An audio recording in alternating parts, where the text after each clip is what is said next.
What's going on, everybody? So we just finished watching and doing interviews from the second practice, and I just want to touch on what's right behind me. And it's these two big cooling trailers that each position group goes in at a certain day.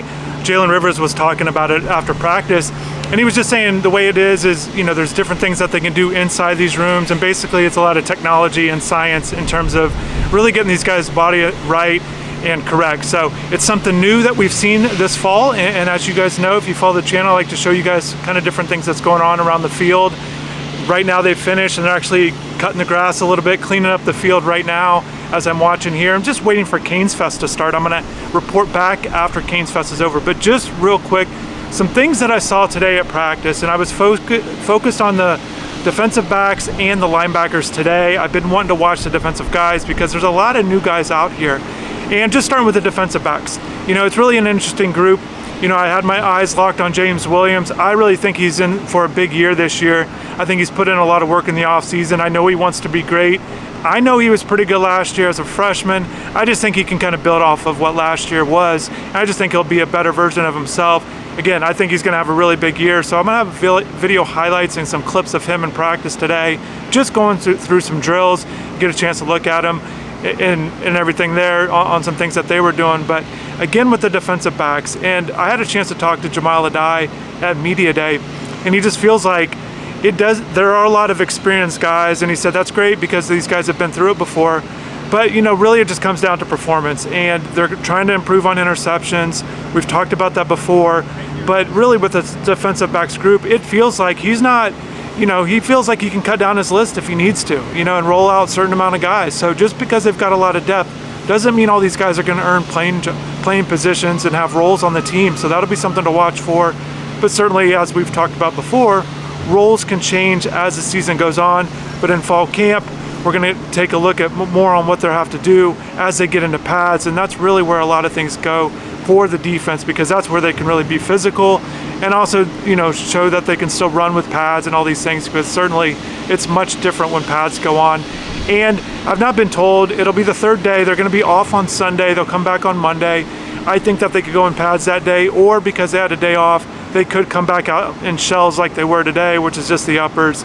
So we'll see how things go, but certainly defensive guys got to get the pads on, especially those guys up front. And I want to touch on a little bit about what I saw with the linebackers, but first, kind of sticking with the defense with Kevin Steele. He spoke after practice today along with some players. I touched on Jalen Rivers, Tyreek Stevenson.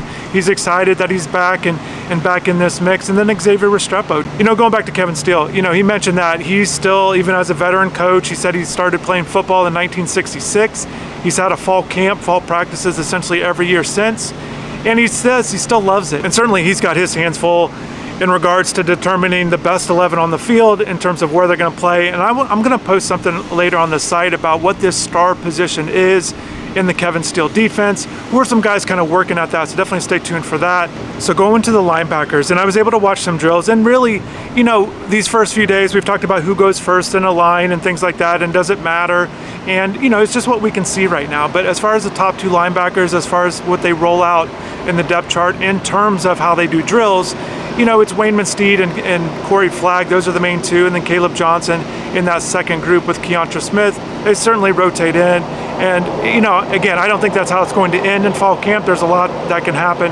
I just want to say what it's been like, or how it was today when I was watching them. And those four guys have experience. Those guys have played a lot of football. And, in particular, I touched on some of the new guys, and Caleb Johnson was one of those guys I really wanted to lock in on today and watch him go through some drills, watch his footwork, kind of how he went about it there. He's going into his 7th year. So it's kind of crazy. He has a crazy journey, but a lot of experience, and certainly he's ready to get after it and be one of Miami's top linebackers. And I certainly think he will. I think he'll emerge to the pack as things kind of emerge above the pack as fall camp goes on. But watching him go through drills, I liked how he got through it with his footwork and his approach there. So he did good.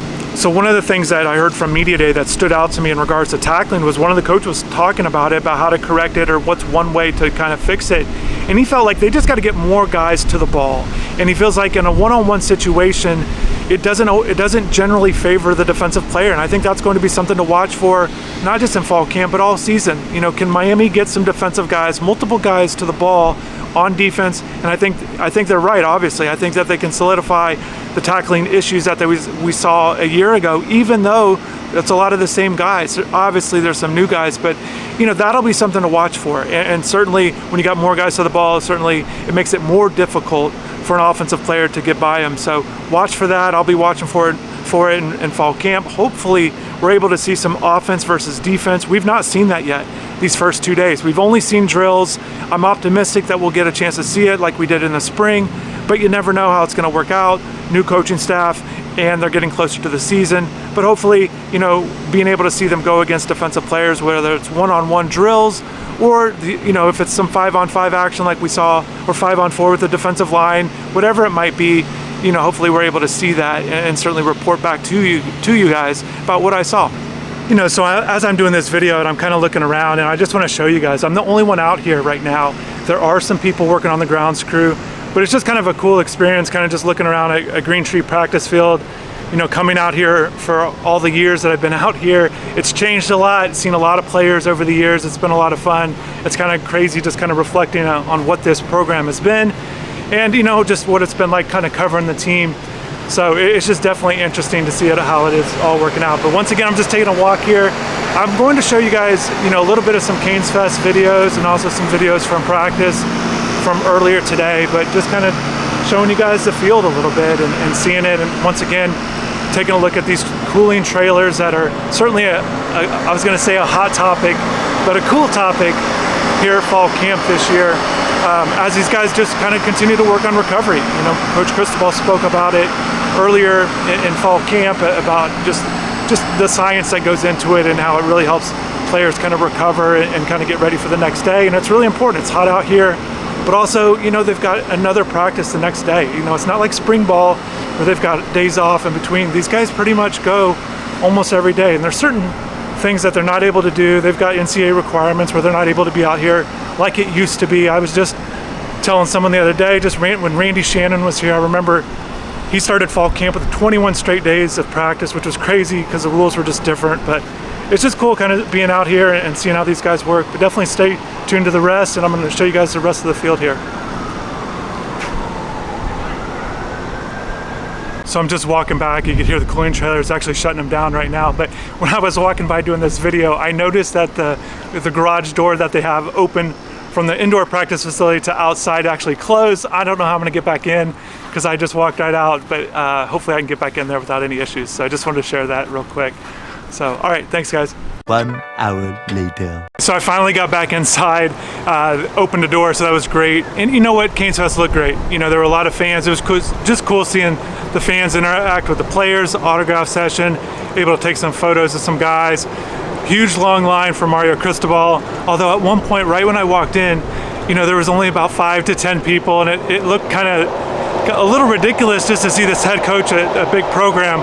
But it's because not everybody got here. Indoor practice facility definitely filled up. There are lines, the longest line was by far Cristobal, over 100 people in line. So that was just good to see. He had a good time interacting with fans and, throwing up the U and the whole thing. And I think the players, just kind of watching them interact with fans, sign some autographs. They definitely seem to be having a good time. And it's, it's only a couple days in fall camp, but just to have this break, meet the fans, and essentially, all the fans here are rooting for these guys. So just kind of a good experience there. I'm definitely curious to see how everything turns out in terms of fall camp. We get that day off again on Sunday and back out here again to watch everything unfold. And once again, just kind of walking around here, it really is interesting because it's every time, almost all the time I'm out here, there's always a bunch of people, players, whatever it might be, but just kind of seeing the field empty a little bit, just kind of a different feeling. So I want to thank again everybody for watching the video, subscribing to the channel. Definitely appreciate your support. It's awesome. It definitely makes it a lot easier just to keep grinding out videos. So I want to thank everybody. Hopefully you have a good rest of the day and take care.